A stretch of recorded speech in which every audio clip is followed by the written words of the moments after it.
Hare Krishna, everyone. Hare Krishna. Now onwards, in our channel, I will read out the verses, meanings, purport, translation of the Bhagavad-Gita slokas. Now, starting with the chapter 3 of Bhagavad-Gita as it is, that is Karma Yoga. From that, the first verse, in which Arjuna Uvacha, Jaya ज्यायसि चेत् कर्मणस्ते मता बुद्धिर्जनार्दन तत्किं कर्म तत्किं कर्मणि घोरे मां नियोजयसि केशवा, which means Arjuna said, O Janardana, O Kesava, why do you want to engage me in this ghastly warfare? If you think that intelligence is better than fruitive work. And the purport of that verse is like this.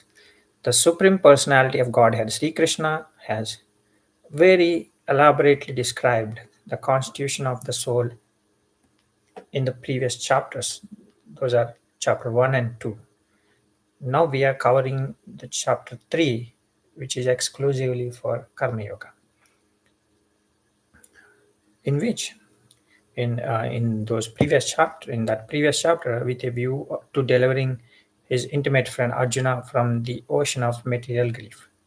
And the path of realization has been recommended, Buddhi Yoga, or Krishna consciousness.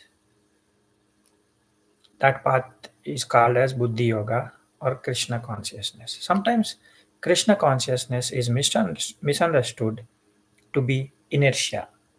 Some people may think doing the activities of bhakti is like inertia, like not doing anything, just wasting time, relying on others, being inert. But it's not that. Sometimes Krishna consciousness is misunderstood to be inertia, and one with such a misunderstanding often withdraws to a secluded place to become fully Krishna conscious by chanting the holy name of Lord Krishna.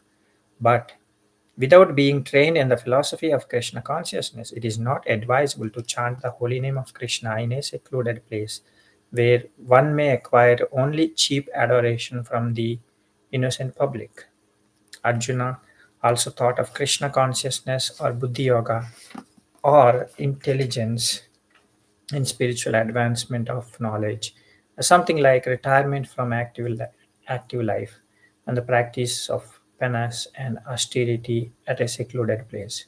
In other words, he wanted to skillfully avoid the fighting by using Krishna consciousness as an excuse. I think most of us are aware that the Bhagavad Gita was told by Lord Sri Krishna to Arjuna just before the Mahabharata battle in the Kurukshetra battlefield. In in a situation where uh, when Arjuna wanted to go away from the battlefield to forest so that he don't end up killing his friends, his relatives, his gurus. But Lord Sri Krishna advises him to do his duty as a Kshatriya. That is the backdrop of this Bhagavad Gita. But as a sincere student, he placed the matter before his master and questioned Krishna as to his best course of action. In answer, Lord Sri Krishna elaborately explained Karma Yoga or work in Krishna consciousness in this third chapter. And then Arjuna asks, as mentioned in the second version of this third chapter of Bhagavad Gita, my intelligence is bewildered by your equivocal instructions. Therefore, Please tell me decisively which will be most beneficial for me. And the purport of this verse is like this.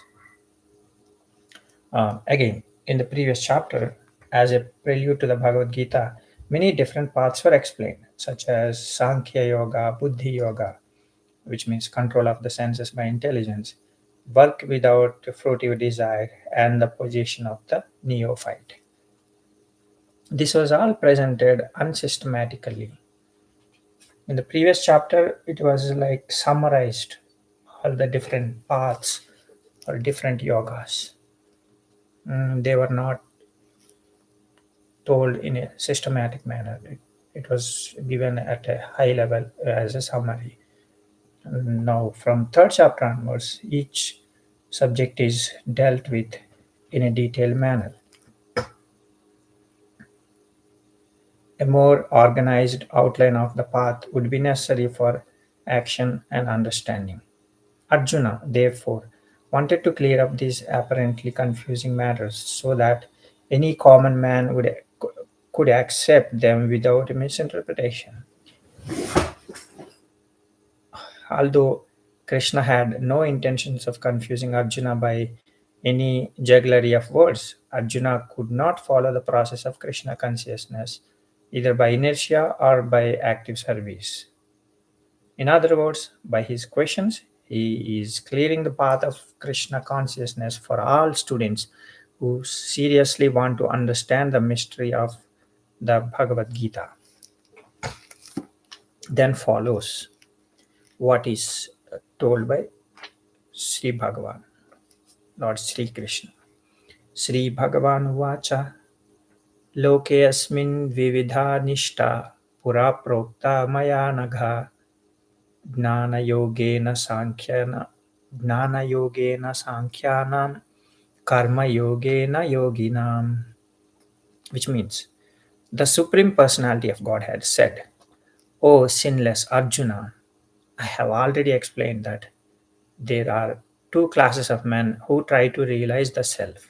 Some are inclined to understand it by empirical philosophical speculation, and others by devotional service. The purport is like this. And again, in the second chapter, verse 39, the Lord explained two kinds of procedures, namely Sankhya Yoga and Karma Yoga or Buddhi Yoga. In this verse, the Lord explains the same more clearly.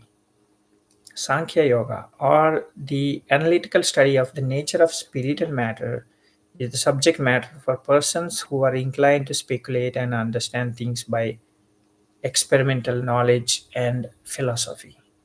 The other class of men work in Krishna consciousness, as it is explained in the 61st verse of the second chapter.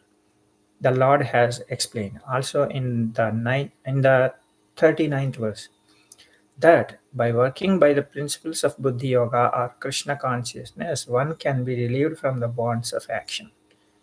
And furthermore, there is no flaw in the process. The same principle is more clearly explained in the 61st verse that this Buddhi Yoga is to depend entirely on the Supreme, or more specifically on Krishna. And in this way, all the senses can be brought under control very easily. Therefore, both the yogas are independent as religion and philosophy.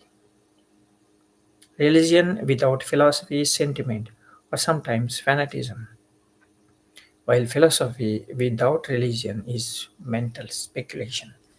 The ultimate goal is Krishna because the philosophers who are also sincerely searching after the absolute truth come in the end to Krishna consciousness. This is also stated in the Bhagavad Gita. The whole process is to understand the real position of the self in relation to the supreme, to the super self.